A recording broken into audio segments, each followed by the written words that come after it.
Revenue Authority has given some staff members 2 weeks to remove their details from company registrations or face legal consequences. And local leaders from Lasuba of Juba County in Central Equatorial State have petitioned the government to stop ongoing land allocation in the Nyamini area. These stories and more coming to you in this news bulletin with me, Lasuba Memo, and now the news in detail.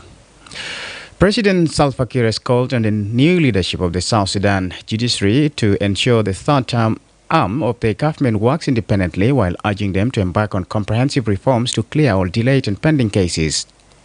Kiir made this remark after the swearing-in of the newly appointed Chief Justice, Dr. Benjamin Bagdeng, and his deputy Lako Tranquilo Nyombe at the State House on Monday.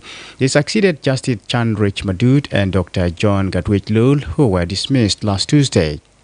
The oath-taking ceremony was administered by Supreme Court Justice Dr. James Halala Deng in the presence of President Salva Kiir. Senior government officials, members of the judiciary and other dignitaries attended the event.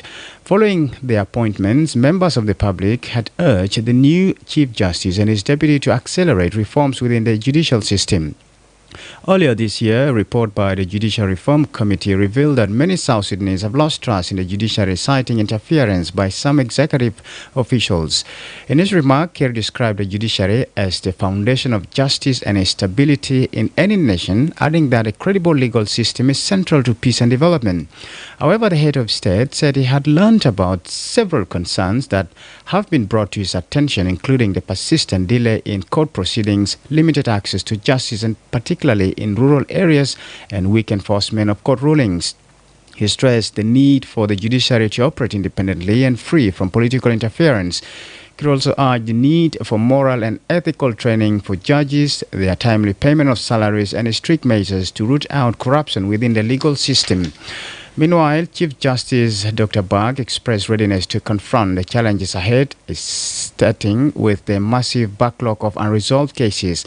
However, he appealed for stronger support from the government to enable the judiciary address what he terms as long-standing issues in the judiciary.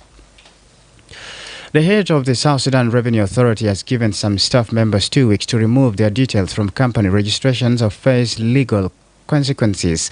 The directive follows a discovery that one staff member had used his information to register more than 300 companies, an act the Commissioner General Simon Akwei Deng described as a serious breach of tax law.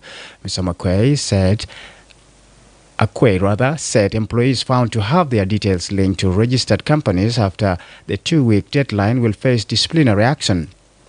Deng added that the practice goes against ethical standards and will no longer be tolerated. He stated that the goal is to enhance operations and promote professionalism within the Revenue Authority. Business owners were also warned to update their tax account details within 2 weeks. The Commissioner said anyone who continues to register business using a revenue staff member's details will face legal penalties. The South Sudan Revenue Authority has been trying to strengthen revenue collection, especially as income from oil, the main source of government's budget, has declined due to the conflict in Sudan. Reports indicate that non-oil revenue collection continues to face challenges, including inadequate record keeping, manual systems prone to corruption, and insufficient oversight. Local leaders from Lasuba of Juba County have petitioned the Central Equatorial State government to stop ongoing land allocation in the Nyamini area. They hail from the Nyangwara Pojulu Tijor communities in Nyamini, an area located about 12 miles northwest of Juba. Last week, community leaders from the Nyamini and Lodimi announced they had agreed to give out 22,700 plots of land for residential and investment purposes. Speaking to iRadio, the executive director of the area said the decision was made to meet the growing housing demand in Juba. In a statement posted on the state government's official Facebook page, representatives from the Nyangwara Pojulu Tijor community said the land being distributed is still under dispute between their communities and the Koda Lodimi community. They called for an immediate halt to the land exercise. The community also expressed concern over the exclusion of their members from the committee in charge of distributing the plots. Yapeta Moga, another community member, urged the state government to stop the distribution of land tokens and halt the demarcation process. He called for the formation of a neutral committee to address the dispute and listen to all affected communities. In response, the acting governor, Paulino Lokudu Obede, assured the communities that the state government is committed to resolving the matter peacefully and fairly. Land disputes are common in Juba and have sometimes led to violent clashes. There has also been a rise in land grabbing cases, with reports accusing some powerful individuals of being behind the incidents. This is iRadio Morning News. And now to the international scene. Microsoft founder Bill Gates says most of his fortune will be spent on improving health and education services in Africa over the next 20 years. Bill Gates, who founded tech giant Microsoft, is the fifth richest person in the world. The 69-year-old said that by unleashing human potential through health and education, every country in Africa should be on a path to prosperity. Speaking in Ethiopia's capital, Addis Ababa, he also urged Africa's young innovators to think about how to build artificial intelligence to improve healthcare on the continent.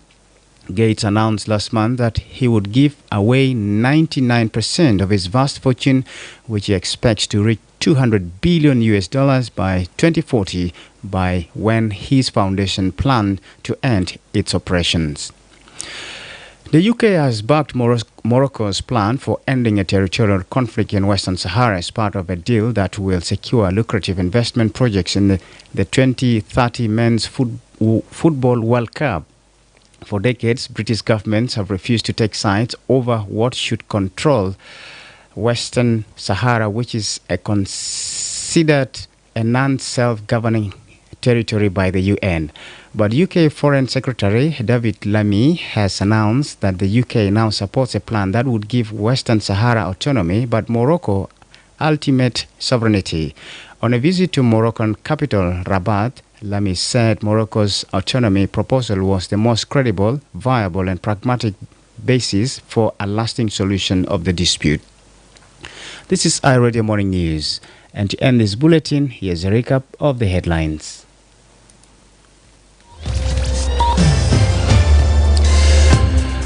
President Salva Kiir has called on the new leadership of the South Sudan judiciary to ensure the third arm of the government works independently, while urging them to embark on comprehensive reforms to clear all delayed and pending cases. The head of the South Sudan Revenue Authority has given some staff members 2 weeks to remove their details from company registrations or face legal consequences. And local leaders from Ladopayam of Juba County have petitioned the Central Equatorial State government to stop ongoing land allocation in Yamini area.